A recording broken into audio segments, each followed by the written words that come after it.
Sebelum menonton, jangan lupa like, subscribe, dan tekan tombol lonceng. Selamat menyaksikan. Sesaat lagi Anda akan menyaksikan karantina virtual Putri Bumi Indonesia 2021 dengan narasumber oleh Martinus Joni Sugiarto, founder Yayasan Eljon Indonesia, yang akan membahas kecerdasan Anda bukanlah apa-apa jika tanpa sikap yang baik. Mari kita ikuti videonya. Oke, para finalis, selamat siang semuanya. Terima kasih Anda masih tetap mengikuti pembekalan di hari kedua ini, karena kondisi pandemik kan ada orang yang belum terbiasa, tapi sebagian besar sudah terbiasa untuk kita melakukan kegiatan online. Nah, untuk Anda ketahui bahwa penampilan Anda pada siang hari ini juga disiarkan secara live, secara langsung di Eljon TV. Jadi kalau disiarkan lewat Eljon TV, dimanapun orang bisa nonton, bahkan dari seluruh dunia.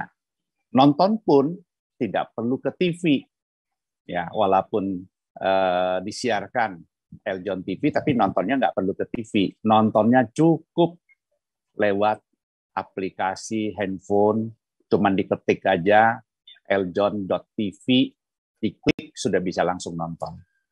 Nah, kenapa saya kaitkan?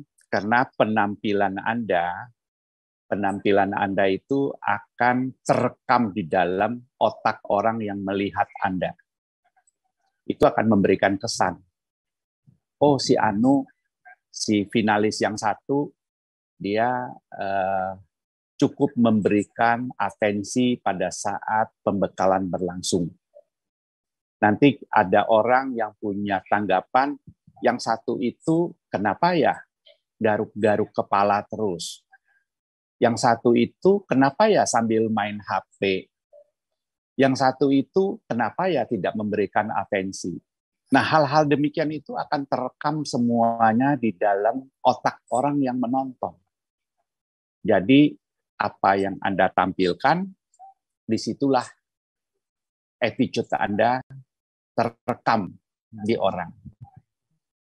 Bisa nggak dibuang? Susah, karena Anda tidak tahu siapa dia.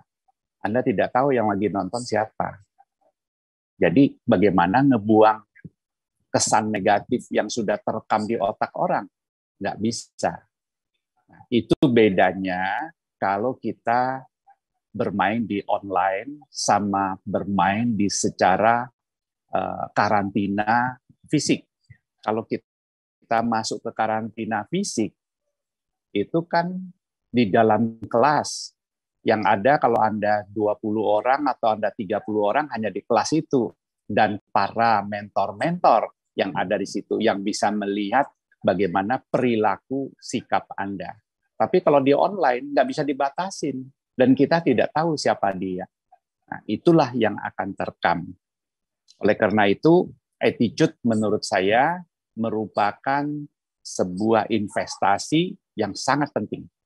Jadi kalau Anda punya kelas waktunya 1 jam, berikanlah 1 jam itu dengan attitude yang bagus, penampilan bagus, dengan sikap yang bagus. Nah, makanya judul yang saya buat di tulisan saya ini, kecerdasan Anda bukanlah apa-apa jika tanpa sikap yang baik. Ada orang misalnya cerdas banget, pinter banget, kuliahnya bahkan cum laude. Tapi kalau dia punya sikap tidak baik, orang kan akhirnya tetap akan menilai dari sikap, dari perilaku kita. Nah, itu yang ingin saya sampaikan. Jadi kepada semua finalis, saya berharap ini bisa dicatat dan bisa mudah-mudahan bermanfaat buat masa depan Anda.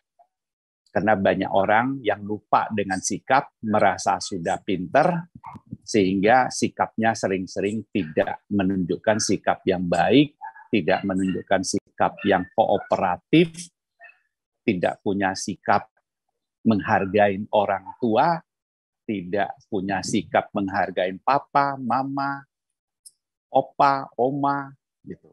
Jadi walaupun dia sepintar apapun, kalau sikapnya tidak baik, ya tetap aja nggak ada nilai. Oke, slide berikut.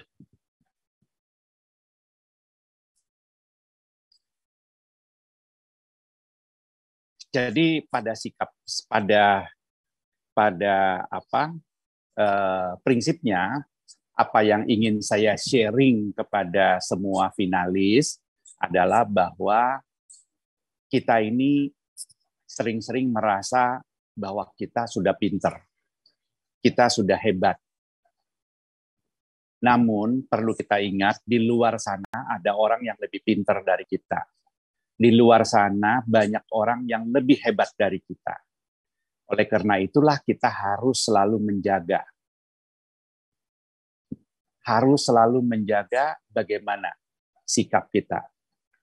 Kecerdasan kita menjadi tidak dikagumin orang, tidak dihargain orang pada saat penampilan kita, cara ngomong kita, sikap kita kepada atasan, sikap kita kepada ibu, kepada bapak, itu akan membuat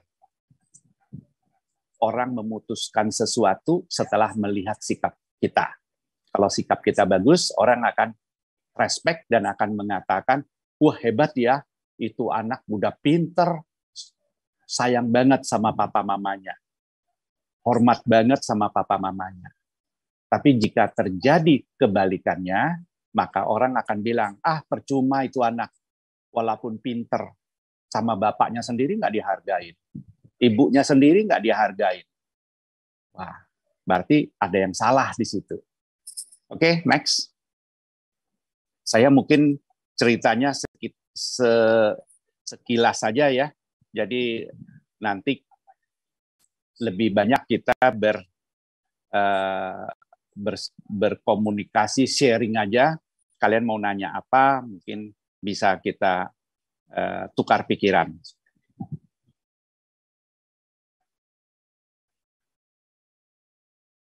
Ada tulisan yang saya kutip dari Martin Luther King Junior, itu dia menulis begini, fungsi pendidikan adalah mengajar seseorang untuk berpikir intensif dan berpikir kritis.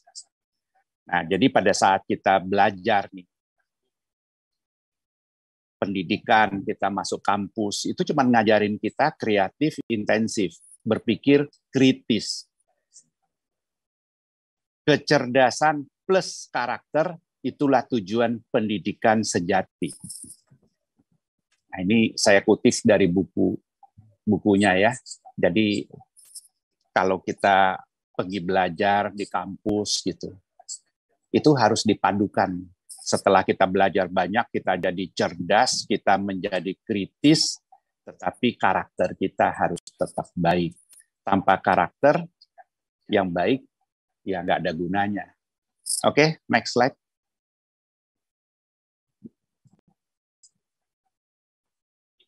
Mengapa sikap itu sangat penting? Sikap kita inilah yang mempengaruhi semua tindakan kita. Sikap yang benar bisa mengatasi rintangan.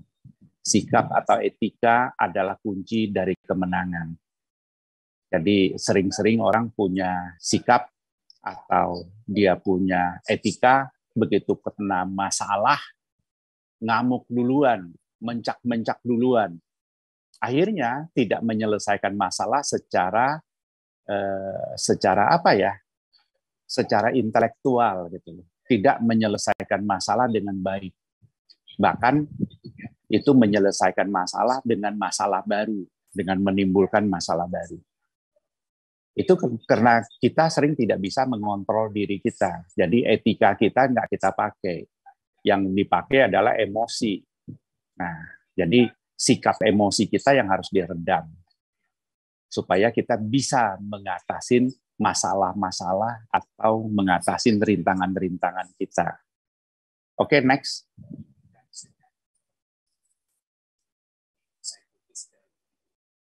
Tuh, ada tulisannya begini. Siapa musuh kita? Musuh kita yang paling besar sesungguhnya adalah ego kita.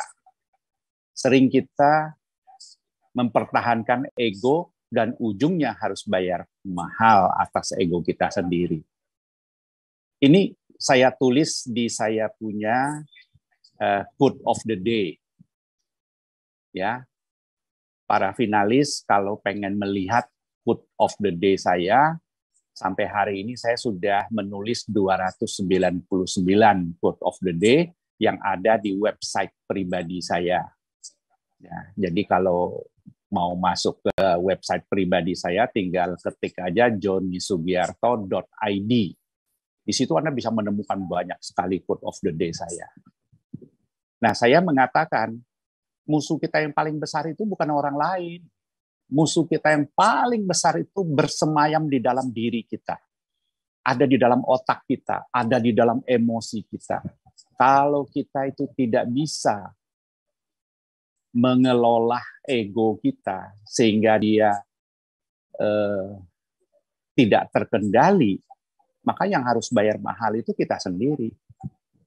Nah, kita sering lihat kan, orang ribut di jalan, hanya karena nggak mau saling kalah, hanya merasa dia lebih benar, egonya ditaruh di depan.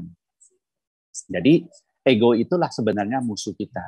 Nah, marilah kita mengendalikan, kita redam ego kita supaya kita tidak mencak-mencak pada waktu yang tidak tepat, pada saat yang tidak tepat. Ya, banyak kita lihat di sosmed sekarang ya, ada orang yang ribut, berantem itu hanya karena mempertahankan ego, merasa dia paling benar, orang lain selalu salah di matanya mereka. Itu membuat masalahnya timbul. Oke, next. Berikut. Nah, udah habis. Jadi itu yang pengen saya sharing buat para finalis, bahwa attitude kita itu memegang peranan buat masa depan kita. Buat bagaimana besok-besoknya. Kalau hari ini kita menunjukkan kepada seorang teman baik kita bahwa kita sangat arogan, attitude kita tidak baik, maka pada suatu hari, pada saat dia memerlukan kompetensi kita, memerlukan sesuatu yang dia anggap bisa, tapi itu akan mempertimbangkan dia apakah dilanjutkan apa tidak. Jadi contohnya misalnya, Anda punya seorang teman baik, dia tahu bahwa Anda adalah seorang MC, tapi dia juga tahu bahwa Anda itu ego banget, suka emosional sekali. Terus pada saat dia lagi membutuhkan seorang MC, begitu temannya nyebut, kenapa nggak sama dia saja? Mungkin itu akan menjadi pertimbangan dia. Kasih dia nggak ya?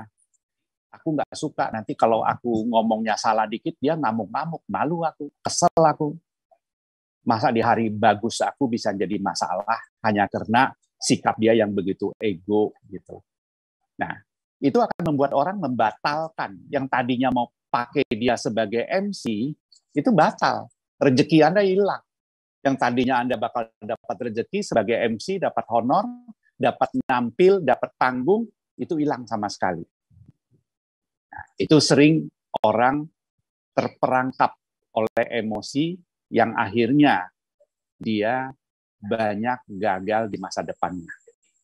Oke, saya kira sharing saya itu saja. Jadi silakan kalau para finalis ada yang ingin bertanya, saya kembalikan kepada Laura. Makasih Laura. Terima kasih Dedi, banyak banget yang bertanya Dedi, bahkan Dedi belum selesai ngomong udah pada raise hand saking tertariknya. Oke, yang pertama mungkin yang mau bertanya ada Magdalena Putri. Halo, selamat siang Dedi. Terima kasih. Siang. Terima kasih Dedi atas tadi materinya mengenai sikap. Nah, Dedi mau tanya nih, kebetulan nih Dedi, saya di kampus ini sebagai duta kampus ya Dedi, di mana di depan teman-teman itu harus menunjukkan sikap yang baik karena sudah menjadi representasi mahasiswa-mahasiswa di kampus. Namun di satu sisi ada kalanya kehidupan saya yang dulu itu lebih bebas, lebih ceria, lebih apa, tapi di satu sisi harus jaga image. Nah, menurut Dedi ini Apakah kita lebih baik menampilkan sisi apa adanya kita, namun tetap dalam jangkauan yang baik, atau kita harus sesuai dengan peran kita, menyesuaikan tempat dan siapa yang kita temui? Boleh Dedi kasih saran kepada saya. Terima kasih, Dedi. Oke, sekarang kalau sikap apa adanya, lebih banyak positifnya atau lebih banyak negatifnya? Lebih baik positif dong pastinya, Dedi. Ya pasti kan, lebih banyak positif. Oke, ada nggak yang negatif? Mungkin jika duta kampus kan harus ditata cara tertawa, pakaian, tidak sebebas dulu saya mengekspresikan diri saya seperti itu. Oke, saya sering mengatakan, mulailah dari otak kita berpikir positif. Setelah itu, ya, kita mungkin akan mengeluarkan kata-kata yang positif juga. Terus, kita mungkin akan melakukan perbuatan-perbuatan positif juga. Jadi kalau di otaknya berpikir positif, belum tentu keluar dari mulutnya positif. Karena pada saat keluar di mulut, bisa saja terpengaruh oleh emosi. Kita sering mau bilang A, karena emosi, jadi A-nya kenceng banget. Gitu. Nah, perbuatan juga begitu. Otak kita berpikir mau bertindak positif. Tapi pada saat sikon membuat kita emosi, kita akan bertindak jadi negatif. Saran saya, diperbaiki kita punya cara berpikir. Kalau cara berpikir kita sudah terbiasa dengan positif, di mulut kita sudah terbiasa dengan bicara yang positif, ucapan-ucapan yang positif, lantas perbuatan kita sudah terbiasa dengan perbuatan-perbuatan positif, maka kita bisa menampilkan diri kita apa adanya. Jadi, sering-sering kita secara tidak sadar, kita menampilkan diri apa adanya, tapi selalu yang negatif yang diingat orang. Ingat tuh, Anda berbuat baik 10 kali, mungkin orang tidak mencatat 10 kali kebaikan. Tapi 1 kali Anda bikin jahat, 1 kali itu diingat orang seumur hidup. Ini kan filosofinya sama juga. Anda keluarkan 1 lembar kertas putih, terus Anda kasih 1 titik kecil aja di kertas putih itu. Yang pasti akan dilihat orang adalah titik hitam itu. Kertas putih yang sebesar itu, yang mungkin 99,9%, nggak dilihat orang. Karena di dalam otak orang, ya memang ini kertas putih. Tapi kenapa ada noda di situ? Ada setitik noda di situ. Nah, titik noda itulah yang menjadi terekam di dalam otak orang. Pada saat kamu minta, tolong dong ambilin kertas putih buat aku. Orang akan ingat, jangan yang ini. Karena yang ini tadi ada nodanya, saya lihat ada titik noda di situ.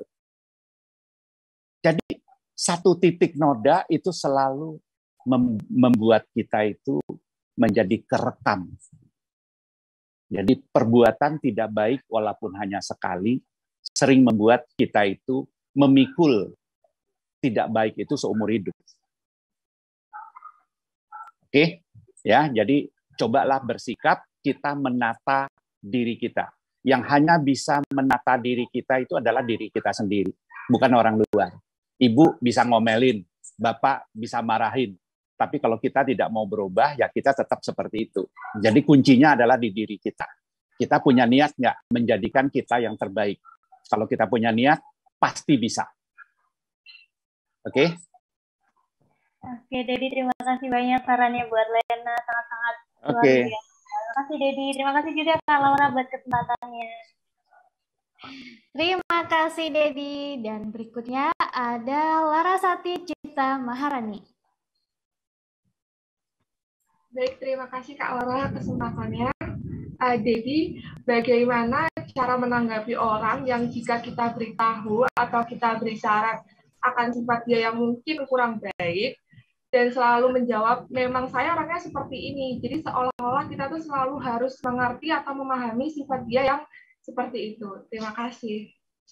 Oke, itu satu hal yang sebelum kita mempunyai pikiran memberikan saran kepada orang, apakah kita pernah mempersiapkan diri kita bahwa saran kita akan diterima atau akan ditolak?